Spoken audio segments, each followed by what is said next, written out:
allows us to control the content of a page. We've looked at CSS, which allows us to control the styles of that page.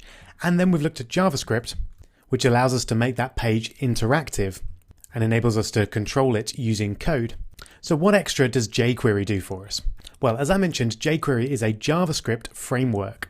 That means it sits on top of JavaScript, and its main purpose is to make things that are a little bit complicated on JavaScript a lot simpler. And essentially, it gives us a lot more power with a lot less code, which makes writing interactive, powerful websites a lot easier. There are a number of other JavaScript frameworks out there, but jQuery is by far the most popular and the one you'll come across most often. So this is the one that we're going to focus on in the Complete Web Developer course. It also has a bunch of plugins which allow you to do really cool stuff really easily, and I'm going to show you just a few of them now to get you excited about learning jQuery.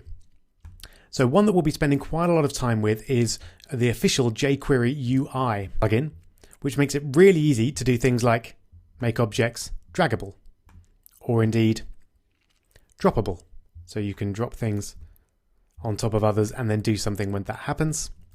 You can create things like date pickers very easily, and very commonly used things like progress bars. So that's a great start, but there's a lot more as well. There are pull to refresh plugins. So you'll be familiar with that if you've used an iPhone and you want to refresh the content of a page. You can just pull it down, and this plugin provides exactly that. By pulling down, you can see it's refreshing the content of the page there.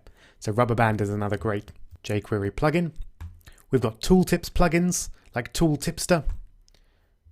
Tooltips are really handy hoverovers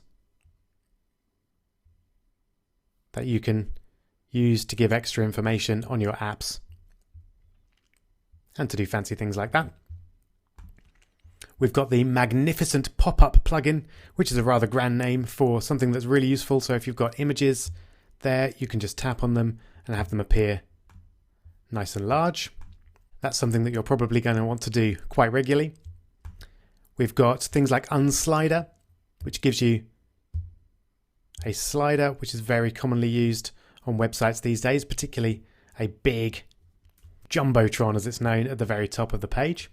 And finally, typeahead.js. You'll be familiar with this sort of thing if you've ever used Google, and it simply allows you to auto-complete the contents of a search box.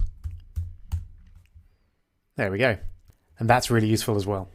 So jQuery makes a lot of things a lot easier to program than JavaScript alone, and it's got a huge range of free plugins that you can use to give really quite advanced features to your websites very easily. So excited to get started? We'll do that straight away in the next video. And why we should be excited about it. Let's see how easily we can put it into our web pages. And I'm actually going to show you two different ways to do it, and we'll look at the advantages and disadvantages of each. So first off, let's jump back over to our text editor, and I've got good old javascript.html set up there.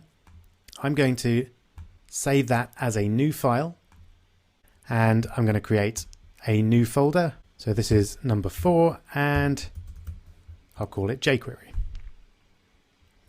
Okay, and we'll save it there, but I will call it jQuery.html. Okay.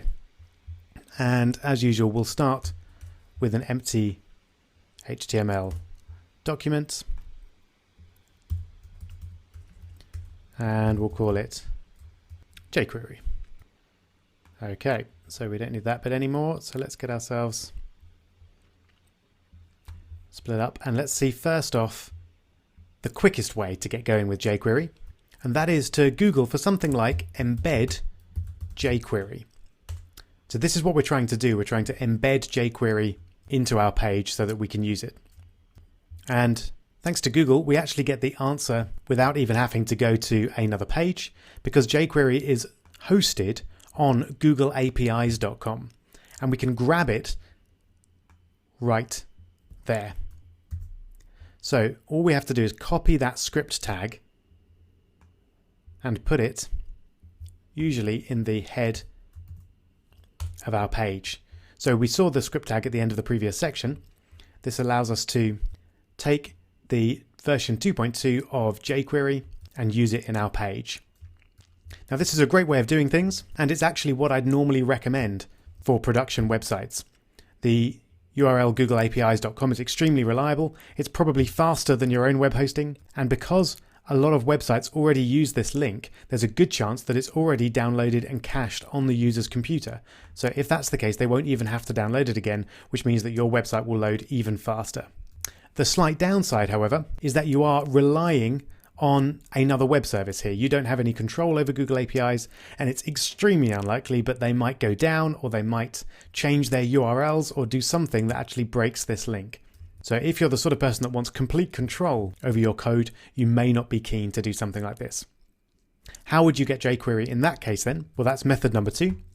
And this is where we go back to jQuery.com and we click that big orange download jQuery button. So I'm just going to click on that, and I'd recommend going for jQuery 2.2, and if in doubt, go for the compressed version because that's going to load more quickly. So then just save that. In fact, I'm going to save it directly into my jQuery folder, and I'm going to change its name to make it a little bit easier to type in. I'm just going to call it jQuery.min.js. So now it's an external JavaScript file, but it's stored on my computer.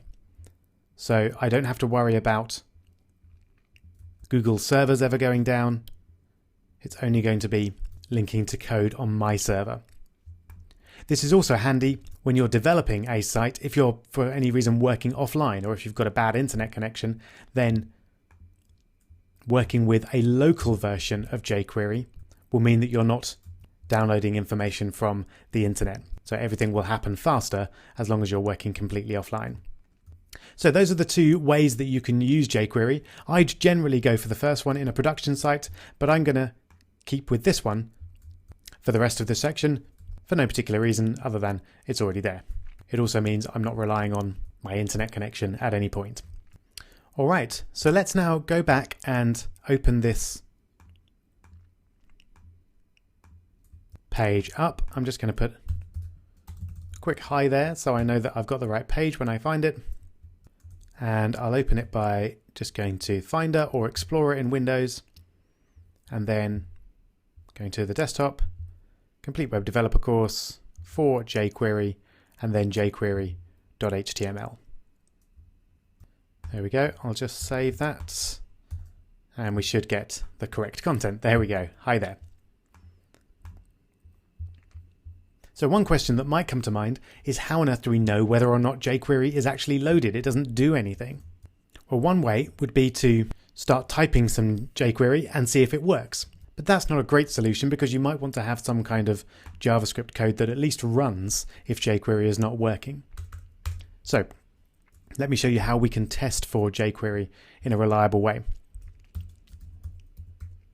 Remember, jQuery is just a framework on top of JavaScript, so everything works in a very similar way to JavaScript, and we put all our jQuery code in exactly the same place that we would put our JavaScript code.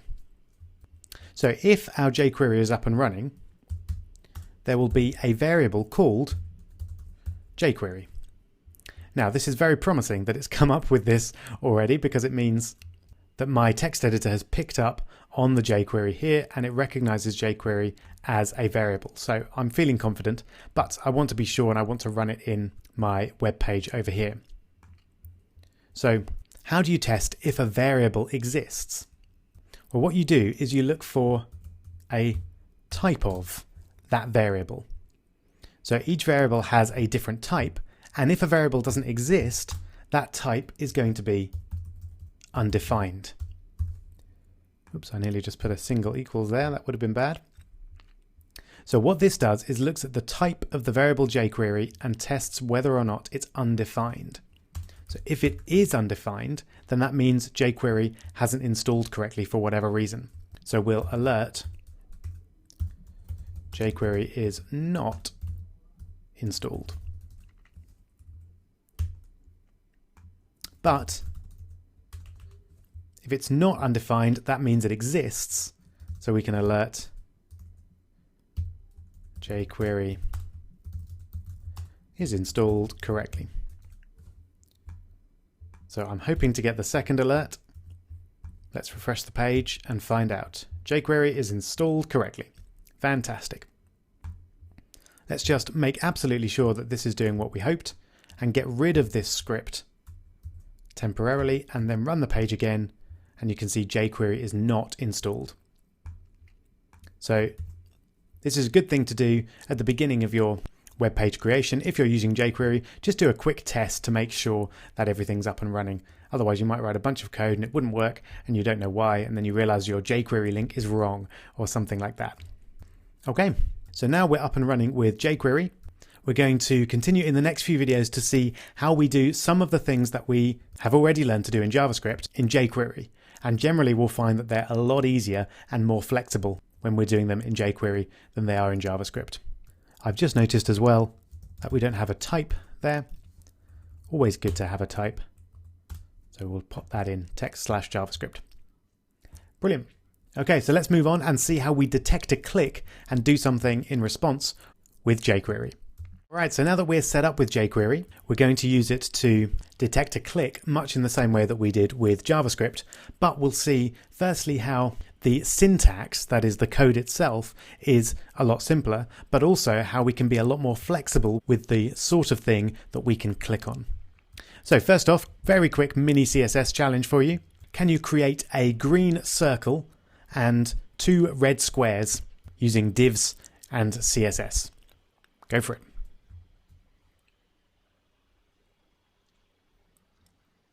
All right, I hope you managed it.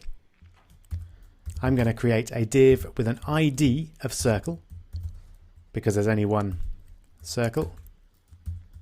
And then I'm going to create a div with a class of square because there are going to be 2 squares.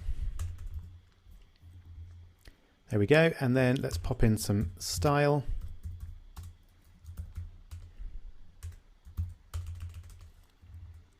And then to make our circle, we use hash and then circle to select it.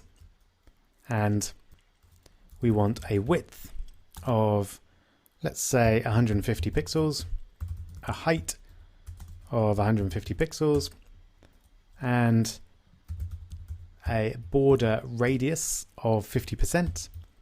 That's what makes it circular. And then a background color of green. All right, let's just check that. Excellent. Oh, indeed, jQuery is still installed successfully. That's great. We don't need that code anymore. All right, and now let's get the squares. So dot, because we're selecting a class this time, and we'll have the width and height the same.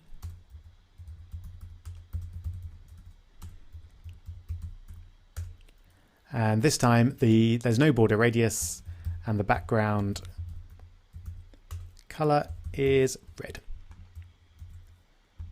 Let's have a look. Okay, that's great. The 2 squares have kind of gone together though.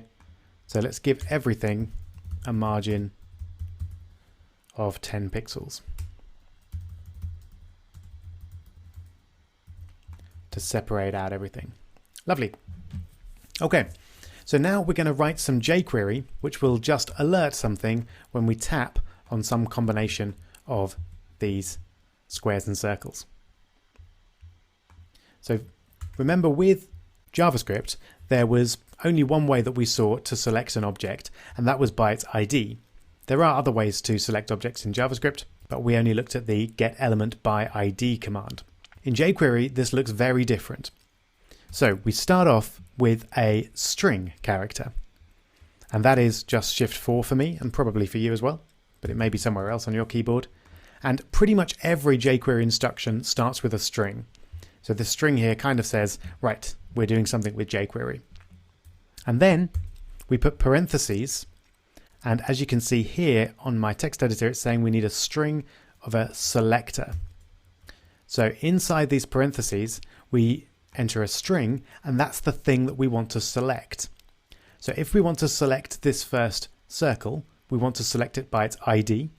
So that's a hash, just as it is in CSS, and then the ID. So circle. So what this does essentially means select the circle. And then we want to do something when that circle is clicked. So we use dot and then click. So pretty similar to the onClick command, but slightly different. We're just looking at click here. And then we want to do something when the circle is clicked. And just like with JavaScript previously, we create a function. So you'll notice that there are bits of JavaScript that remain unchanged in jQuery, and creating a function is one of them. So it's as before, function, pair of parentheses, and then curly brackets to contain our function code. So this is the equivalent of document.getElementById, circle.onClick equals, and then function. So it's a lot shorter, and as we'll see in a minute, a lot more flexible as well. So if we just alert that, circle was clicked, something like that. Let's see that in action. There we go. So circle was clicked, and obviously that doesn't work for the squares. Here's a challenge for you though. Can you change this code so that instead of selecting the circle, it selects the two squares? So when either square is clicked, we get an alert. How do you think we might do that?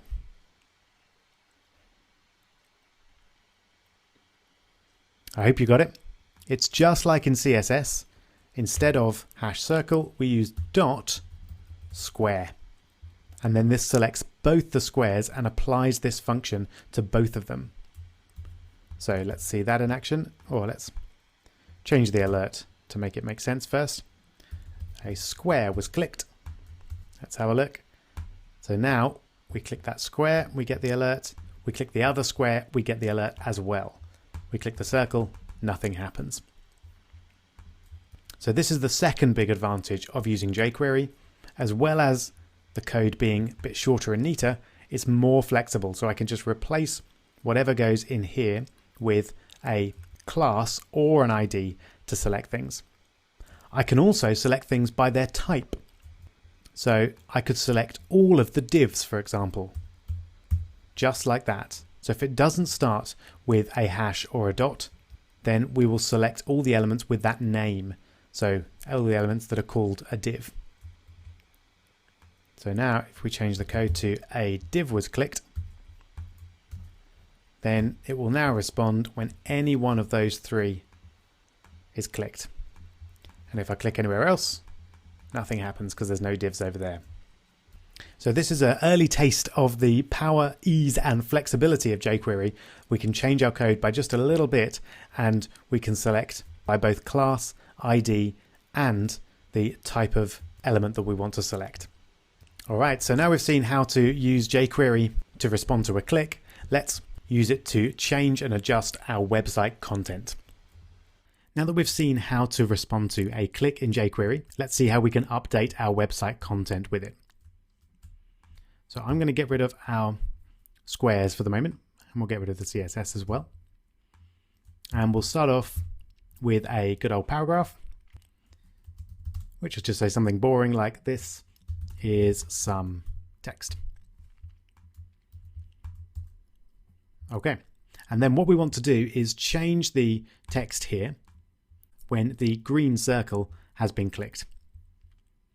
So you'll remember, hopefully, that to do something when the green circle is clicked, we use hash to represent an ID, and then circle for the ID name. So how do we change HTML with JavaScript? It's actually really easy. We first select the element. So I'm going to use string again to invoke jQuery. And then in the parentheses and quotes, I'm just going to use P because there's only one paragraph. So I might as well just use that rather than go through the hassle of giving it a class or an ID. So to change the HTML of an element, we use the HTML function. So it's just select the paragraphs and then HTML and then whatever new content we want to put in there. This text has changed. That's it. Simple as that. So let's click on that. The text has changed. Fabulous. So this .html is the equivalent of the inner HTML from JavaScript. And we can also use it to actually get the contents of an element.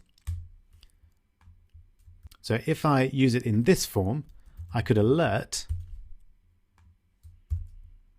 that, and this says get the element with a paragraph tag and get the HTML content of it and then alert them. So this should alert this is some text. There we go.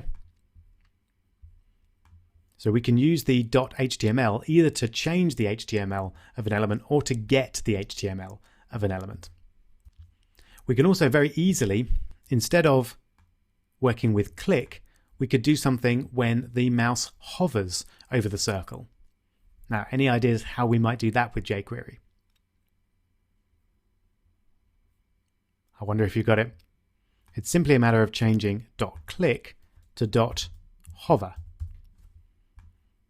And now, when we hover over the page, we don't have to click. The alert pops up. And it does it a few times because as I move, it does it again. But you get the idea. So again, jQuery is super easy to change your code to work in a slightly different way. We can also change all sorts of things about an HTML element in exactly the same way. So if we get rid of that, mini challenge for you. Can you create an iframe with the contents of CNN.com in it? Go for it.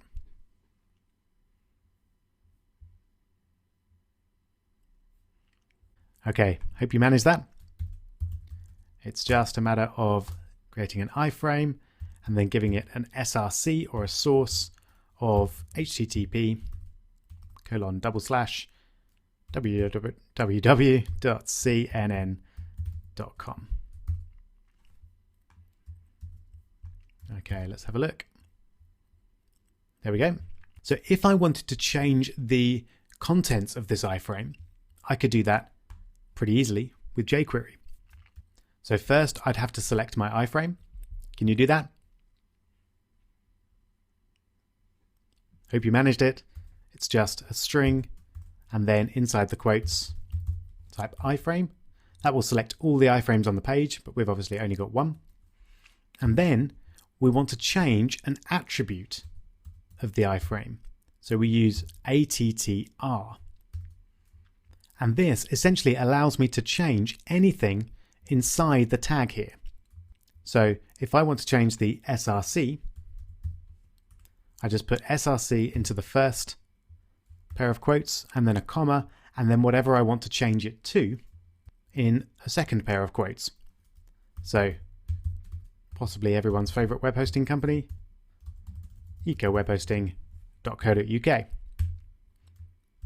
Let's have a look.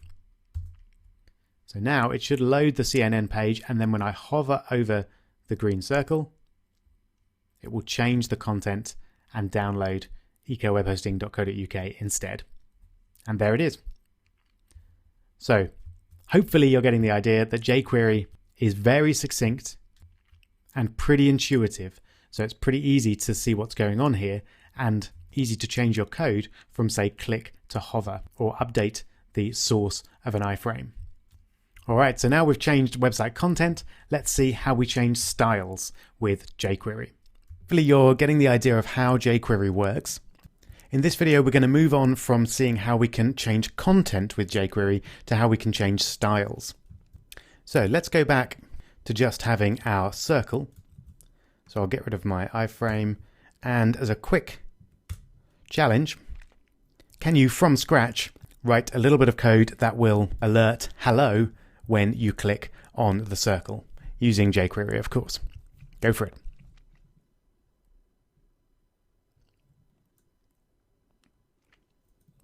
Okay, hope you remembered it. We start with our string, and then in parentheses and double quotes, we use hash and circle to select the object with ID of circle. You could have used div there, I guess, as well, as we've only got one div. And then we want to set up a click function, parentheses after function, and then curly brackets and a closing parenthesis at the end there to contain our code. And then it's just alert hello in good old-fashioned JavaScript. Let's have a look. Click on there, hello. Fantastic. So hopefully that reminded you the basic syntax for setting up a click function. What we're going to do now is change some styles of our circle when it is clicked. And this is super easy to do with jQuery. As you might guess, the first thing we need to do is select the thing that we want to change the style of. So again, it's hash circle. And then we use .css to change CSS. And then we just give the name of the property that we want to change and the value that we want to change it to. So if we want to change width, for example, we use width, and then we set the width to whatever we want it to be. So say 400 pixels. Let's have a look. There you go. It stretches out. So could you, for example, change the background color to red when it's clicked? Go for it.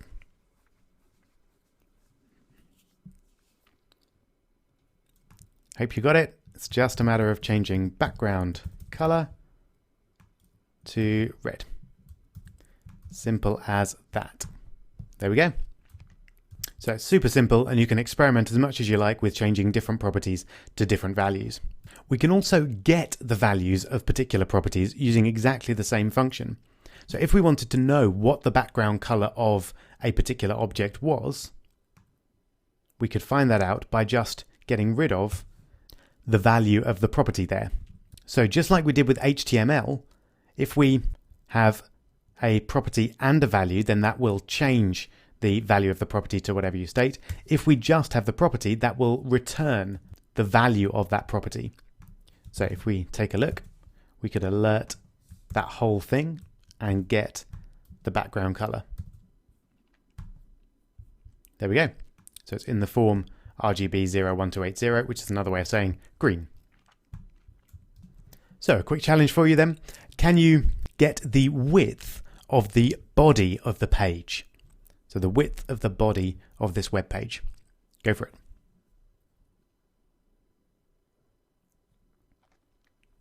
I hope you got it. Remember to select elements. We don't use a hash or a dot. We just use the word or the name of the element that we want to select. So body.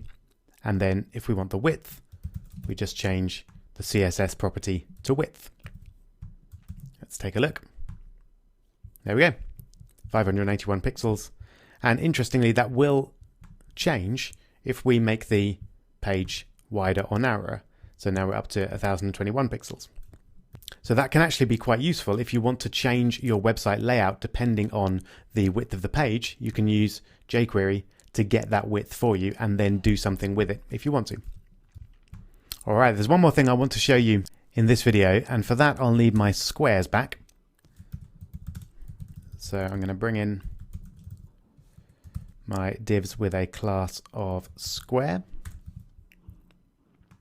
and then I'll just recreate the CSS for them. So we'll just change that to .square, get rid of the border radius, and set the background color to red. Take a look, there they are. Wonderful. So what if we wanted to set up a function which made each of these disappear when they're clicked? Why don't you have a quick go at attempting to do that? Best of luck.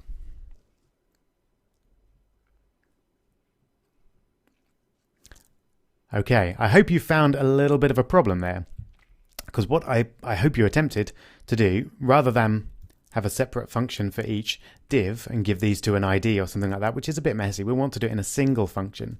We might have tried something like div click function. So that will action a function that will happen when any of those is clicked.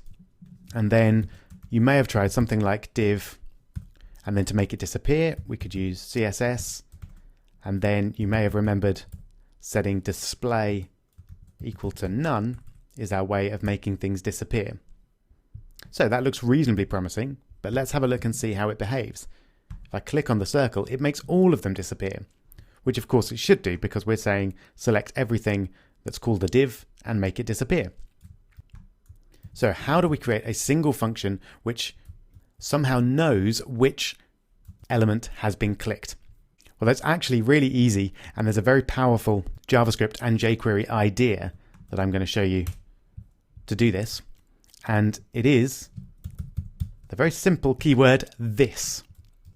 So on the surface of it, this seems quite simple. In practice, this can be a little bit of a nightmare to figure out what it's actually referring to. But in this context, all it is, in our case, this is going to be the element that has been clicked. So it's the element that we're dealing with at the moment. So let's take a look and see what happens now. If I click on the green circle, that disappears. If I click on one of the red squares, that disappears. And obviously the final one does as well. So this is a really useful keyword if you want to have a single function that applies to a number of different elements, but then does something depending on which element is clicked or hovered or selected or whatever. Then this is a great way to do that. So I'll give you another quick example. If we wanted to just alert whether the user had clicked on a circle or a square, we could use this to do that. And there's a number of ways that we could do it, but I'll show you something like this. So if we want alert and then you clicked on A, and then we wanted the name of the shape, then we could give the ID of the shape if it was a circle, and we'd get that from this dot attributes and then ID. So let's have a quick look about that in action. There we go. You clicked on a circle. Excellent. So we've got the ID. Obviously that's not going to work for this one because they don't have an ID. You clicked on a undefined. That's not what we want. So to get the square, we'd need to add in an if statement. So we can look to see if the ID is equal to circle, then alert that. And it probably makes sense to change that out to just be plain text. We could then change that to green circle or something if we wanted to. And else alert you clicked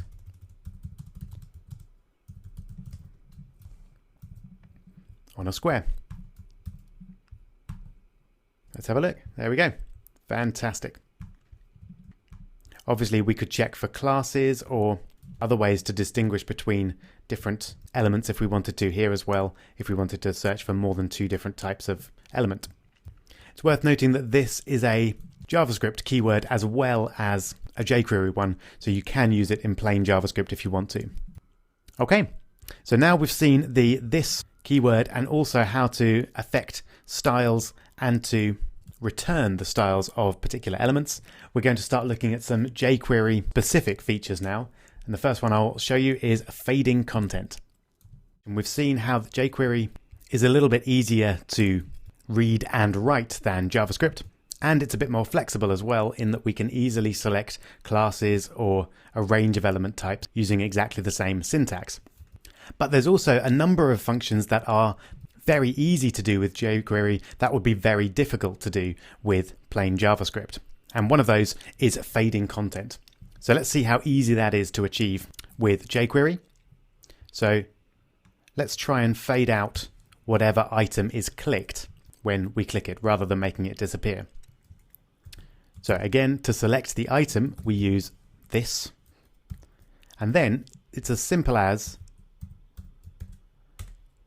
applying the function fade out to it. Don't forget the parentheses. Let's take a look. There we go. So a lovely fade animation just by using a single keyword there. We can also use hide just to show you, which is effectively the same as setting the display to none, as we saw in the previous section, that just does the fade, but without any kind of gradual fading. As with pretty much all jQuery functions, we can apply a lot of parameters and settings to those functions if we want, and the easy way to find out what those are is to do a quick search. So if I start with something like jQuery fade out, likely the top result will be the jQuery.com website itself, which I'd thoroughly recommend. It has some really good documentation and examples on it. So if you want to find out, for example, you might want to make it fade out more slowly or more quickly or in a number of different ways, then you'll get all of the options here. Let's just look at a couple of the examples. So this shows you roughly what's going on there, but we can also look at some direct examples. So like that one there, and you can see that that's a slow fade out. So we could try that ourselves if we want. And there's some more complicated content here that looks like it's going to fade out when it's clicked. And so if I try that, there you go. So the click is doing the fade out, and then it's adding some text as well. So that's the next thing we're going to see. I'll just show you that again. When we clicked on really there, it did the fade out, and then when the fade out completed, it did something else. And that can be really useful, not just with fading, but with any function that might take a certain amount of time. You often want to do something else just when it's completed. So let's see how we do that using our fade here. So first off, let's change it to a nice slow fade out so that we can see. There we go. See it happening a little more slowly. So how would we add a callback function, i.e. a function that happens when the fade out is complete? Well, we add it as a parameter in the function call itself. So just after we add the slow parameter, we're going to add a function, and then this will be defined in just the same way that we set up a function on the click. So whatever I write here will now happen as soon as the fade is completed. So for now, let's just do a nice alert. Fade out has finished. All right, let's take a look. So fade out, and there we go. Fade out has finished. So one of the particularly useful situations for callbacks is when you're getting data from another website or another bit of your website, which we'll see how to do in a couple of videos' time. And that could take a while if you've got a large bit of data and the user's internet connection is quite slow, for example. So you want to wait until you've got that data and then process it and do something with it. And callback functions are the perfect way to do that. All right, let's have a few challenges then. I'm going to get rid of all of this. And the first challenge is going to be, can you create a paragraph with some text and a button such that when the button is pressed, the paragraph fades out? Go for it.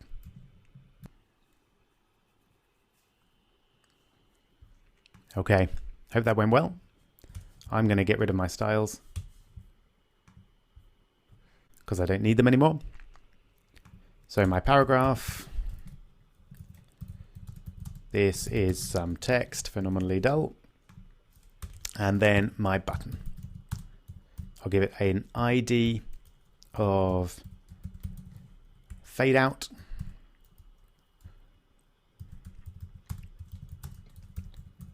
and then we'll call it fade out text. All right, and then I just need to select my button like that. And then I want this to have a click function attached to it, just like that. And I want to fade out the text when that button is clicked. So I'm going to select the text. I'll just do it using P because it's a paragraph, and then fade out. Simple as that. Let's take a look. Fade out text.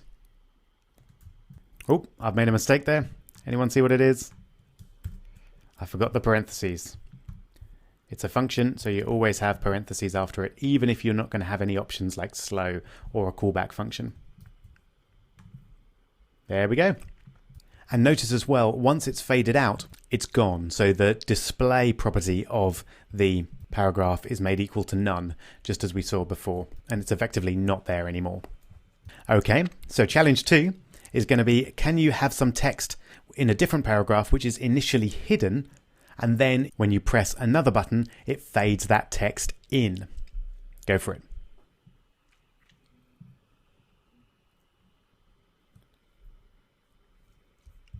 All right, hope you managed to do that. So this text will be hidden initially. And now we're going to need some IDs to differentiate between our two paragraphs. So I'll have text and hidden text, and I'll change this to text so they're not confusing each other. And then I need to make hidden text hidden initially. So I'll bring some styles back in.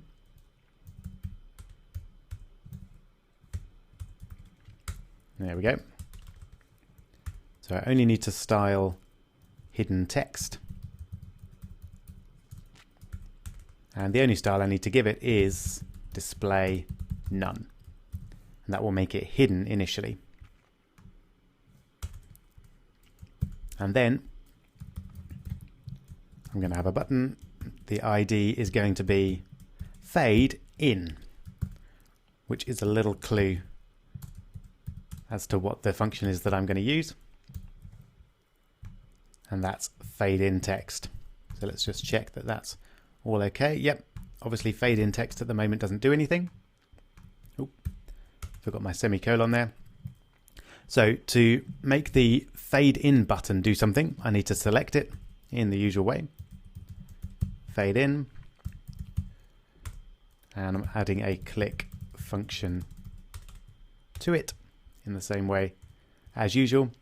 And then, as I hope you figured out, to make something fade in, you just select it. So this is hidden text. And we want to make it fade in. And don't forget your parentheses. There we go. Let's have a look. Fade in text. Fantastic. There it is. All right, now there's one more challenge for you. And this one is a bit of a tricky one. But I have given you a clue to it earlier in the video. So what I now want you to do is to go back to having just a single paragraph. But instead of having just a fade out button, we're going to have a toggle button. And what that toggle button is going to do is, if the text is there, it will make it disappear.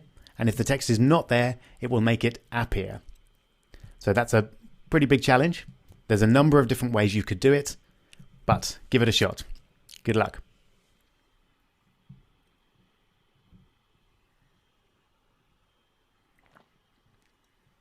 Okay, did you manage it? I'm going to show you a couple of different ways, starting with what I think is the best method, but ending with a method that allows us to use callbacks, which is quite nice. So let's do everything with a single function. And now we're working on the toggle button. So as I've changed quite a lot there, let's just check. At the moment, if I click toggle text, it should fade out. Great. Of course, what it doesn't do yet is fade back in. So what I need is some way to know whether the text has faded out or not, depending on what stage we are on our page. There's no way I can know just with the code here. I need to look at some property of the page. And what I can do, as I hope some of you spotted, is I can use the display CSS property to find out whether or not the text has been faded out. So if the text element has got a display property of none, then we're going to want to fade it in. Whoops. We want to take the text and fade it in. So that's what I was hoping you would think of doing. Don't worry if you didn't, but this is quite a neat way of doing it. So we're looking at the display property of the CSS of the text element. If that's equal to none, then that means it's not displayed. So we want to fade it in. If it's not equal to none, that means it is displayed. So we want to fade it out. Let's have a look. So toggling it, fades out. Toggling it again, fades in. Hurrah! So very well done if you did it that way. I'll just show you another way that might be better in certain situations, and that is to have a variable which keeps track of the state of the paragraph text. So we might call it something like text showing or text displaying or something like that, and we'll initially set it to true, because when we first run the page, the text is going to show. And then, instead of looking at the CSS property, we can just look at if text showing is true. And in fact, we can do a bit of a shortcut there, and we can just look at if text showing. Because remember, the if statement is looking for something which is true or false. And one advantage of using Boolean variables is that they are either true or false. So you don't need to write is equal to true. You can do if you want, it'll work. But you can leave it like just text showing.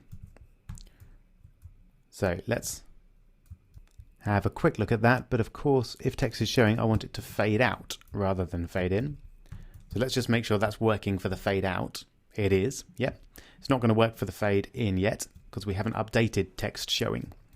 So this is a little bit unnecessary, but I like to use callback functions whenever we can.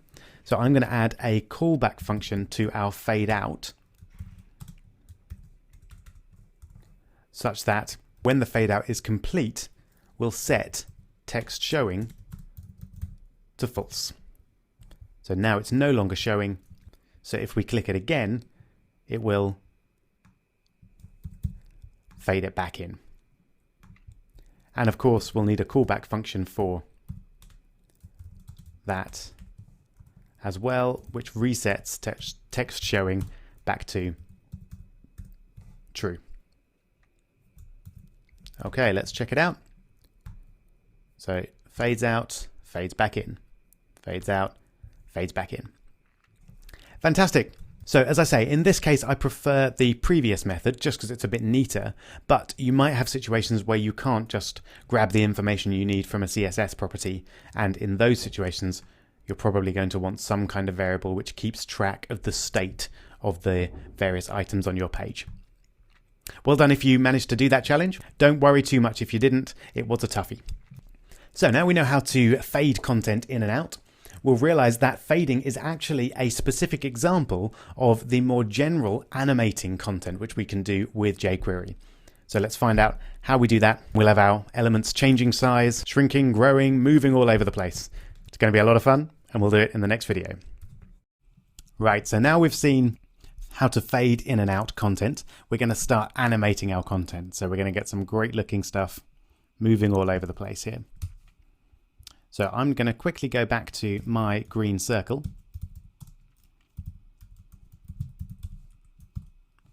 There we go. And we'll add the CSS back in. So width of 150 pixels, height of 150 pixels, border radius 50%, and background color green. There we go. So let's animate this circle.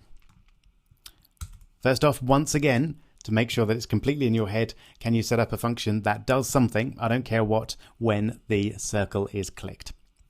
Go for it.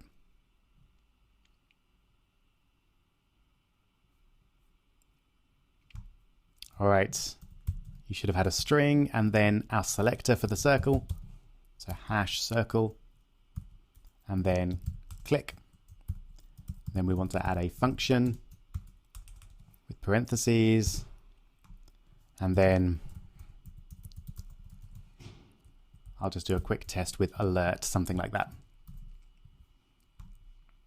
All right, there we go. So we're all connected up nicely. So how does the jQuery animate function work? Well, it's much like you would expect, but there's a couple of slight complications to it. So first off, let's say we want to use this as our selector, just to remind ourselves that it exists. And of course, if we click on the circle, then this is going to be the circle. And if we want to animate it, first bit's easy enough. We use the animate function. And then we have to put some properties in. First off are the CSS properties that we want it to have at the end of the animation. So let's say we want to increase its width to 400 pixels gradually as the process of an animation. Then what we would do is we'd give the width and we'd then state in quotes what we wanted that to be. So 400 pixels, like that. However, because this could be one of a number of different CSS properties, and we could have several here in one go, as we will do in a minute, we need this to be an array. And to define it as an array, we put it in curly brackets like that. So that doesn't mean that this is a function or anything. It means that this is one of potentially many CSS instructions that we could put in there. And in a minute, we'll see how we can add other ones as well. And then the other property that we need to give the animate function is the amount of time that we want it to take the animation. So it's in milliseconds. So let's go for something like 2000 milliseconds, which would be 2 seconds. All right. So that will increase the width to 400 over 2 seconds. Let's take a look. There it goes. Nice. Notice because we've set the border radius to 50%, it's still not quite circular as such, but the border is at least all the way around. It doesn't become a rounded rectangle. All right, so let's have some real fun. What if we wanted to change some more CSS properties at the same time? Well, let's say we wanted to change the height to 400 pixels as well. We'd put a comma in there, and then we'd specify that we want the height to be, and in quotes, whatever we want it to be. So again, 400 pixels. Let's have a look at that. There we go. So now it grows in both width and height.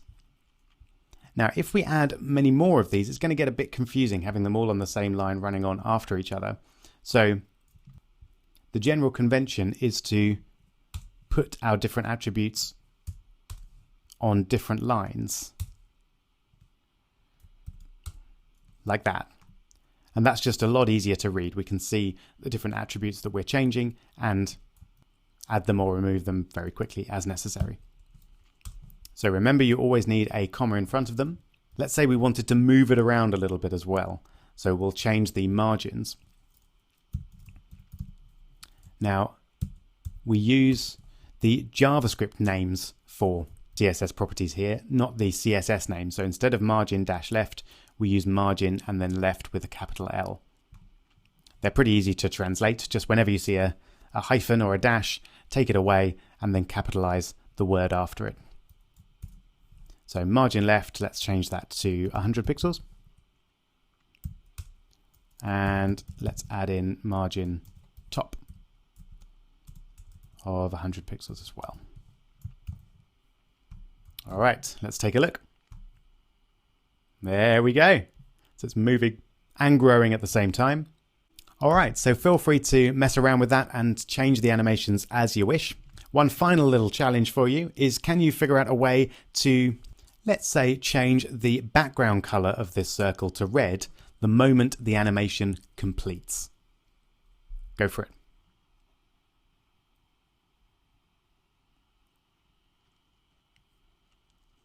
All right, did you figure that one out?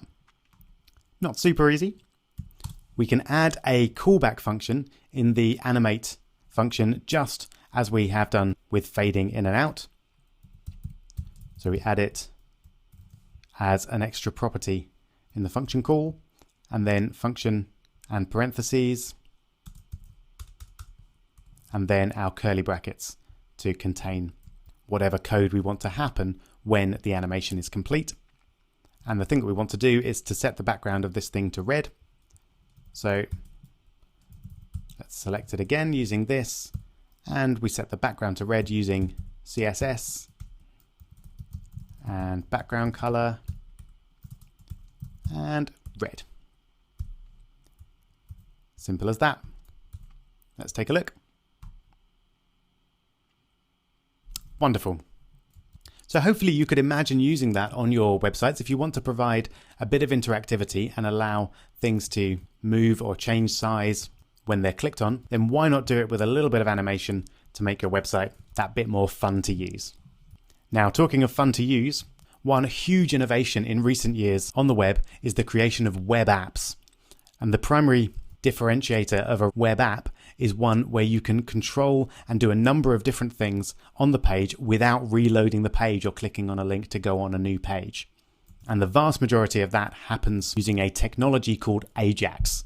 And that's what we're going to look at in the next video. Moving on to something really powerful. So far, we've seen how to use jQuery and JavaScript to interact with our pages and do fancy things like make things change shape and size, updating website content. Ajax takes all of this to the next level. It was pioneered by Google when they were developing their Gmail interface, and now is very widely used. So whenever you use any webmail app or Facebook or Twitter or any app like that, you're using Ajax. And what it does is allow you to grab content from your server within your web page, for example, when the user clicks on a button, and do something with that without refreshing the page. Now that might not sound like much, but if you think about what has to happen when you press the send button on your email client, essentially some information, i.e. the email content, the recipient, etc., needs to be sent to a server, which then sends the email itself and reports back to the website saying that this has been done successfully. And we want all of that to happen without having to reload the page every time. So it's a hugely powerful technology and one that can make your websites far more fun, interactive, and fast.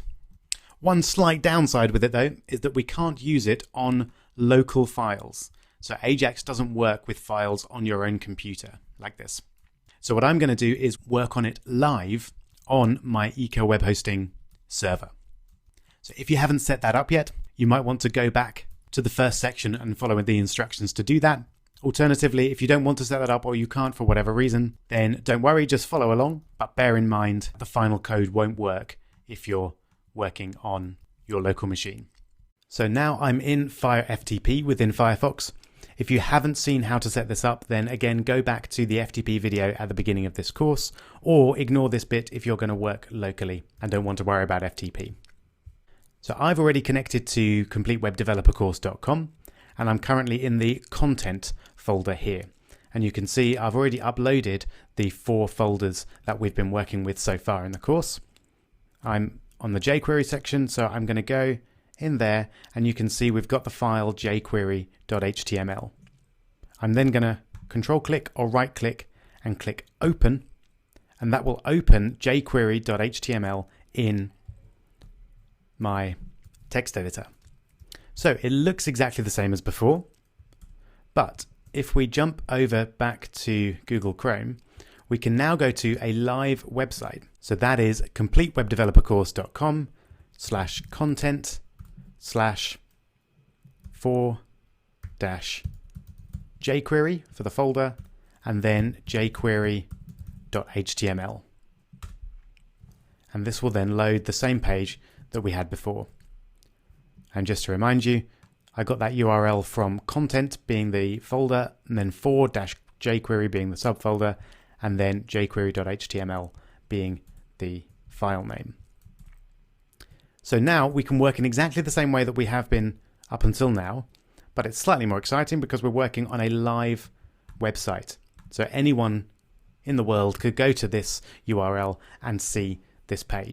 Note, if you do check that out and go to this URL now, it's probably changed, but this is what it's showing as of the recording of the video.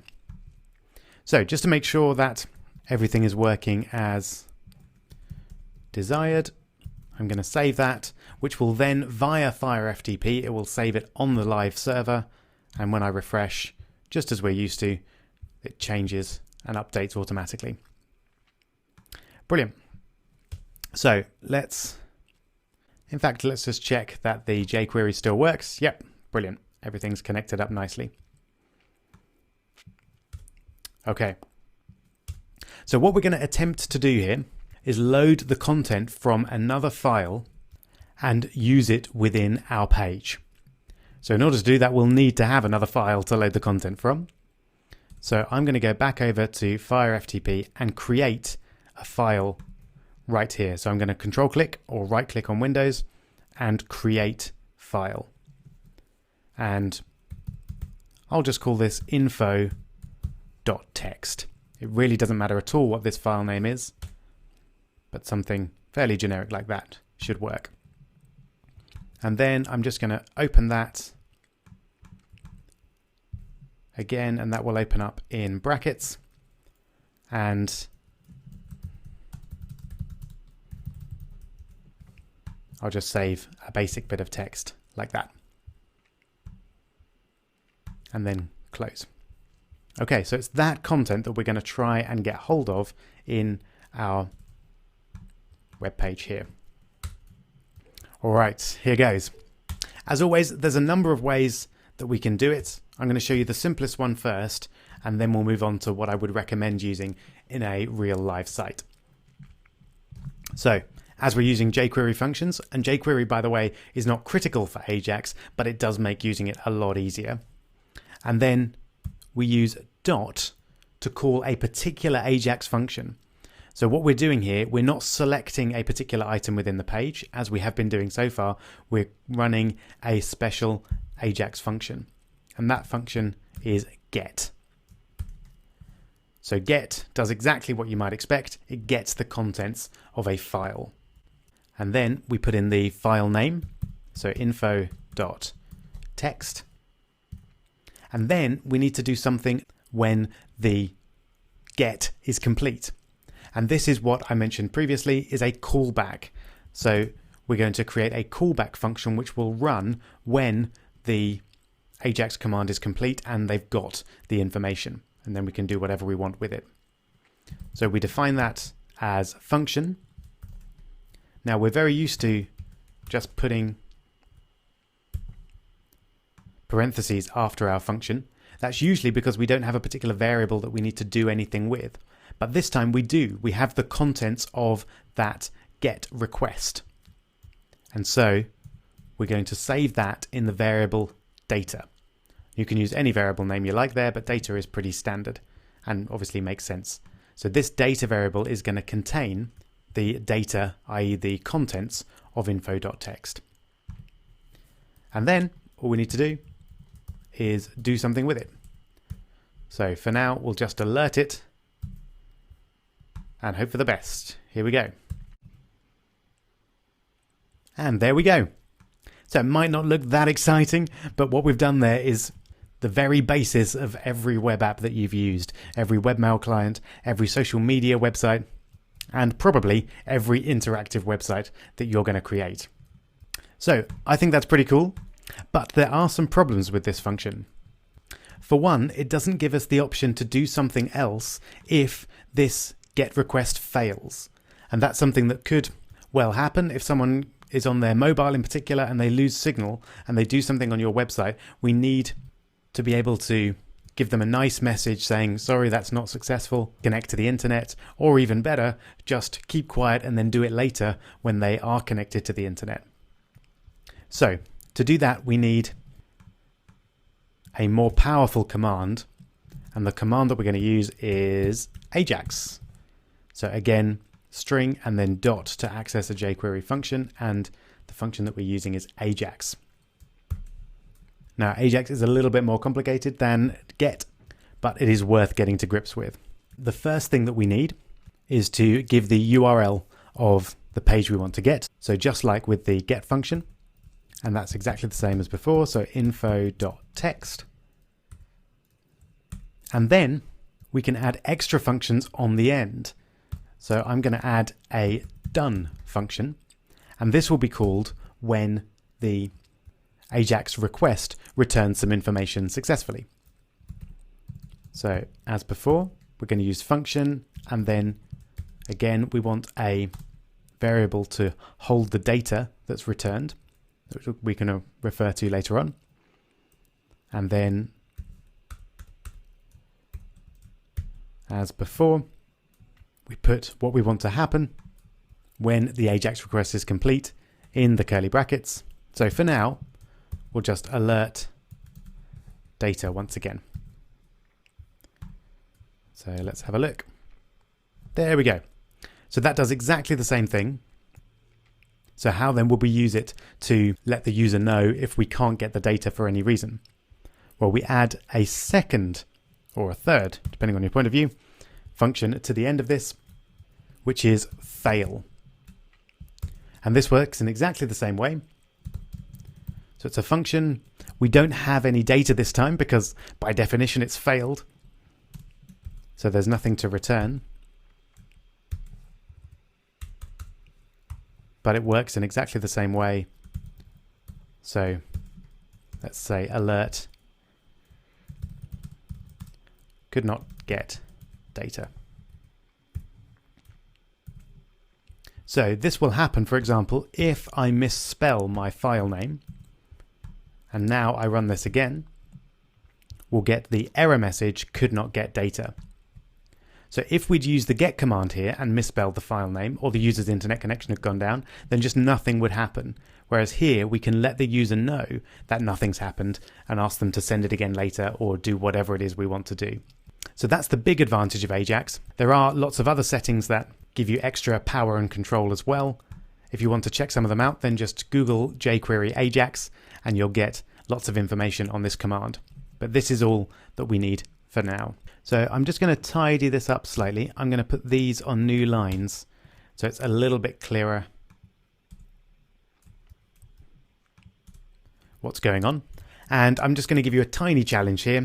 Can you create a paragraph tag which is initially empty, and then instead of alerting the data, put it into that paragraph tag so it just appears right there on the page?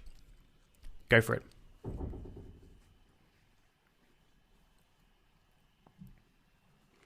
All right, hope you managed it. It was pretty straightforward. So there's your empty paragraph tags. And then here, instead of alerting data, we're going to access or select the paragraph tag. And then we're going to set the HTML to be data. And that's it. Let's take a look. Wonderful. This is some content. So really, it might not look like much what we've done there.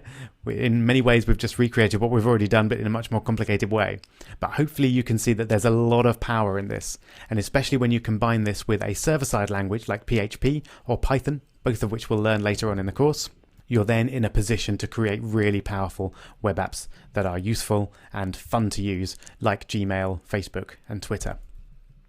All right, so now you're familiar with Ajax, we're going to move on to a related but different topic, which will prepare us for our mini jQuery project, which we're going to do in 2 videos' time. And that new concept is another very powerful one, regular expressions.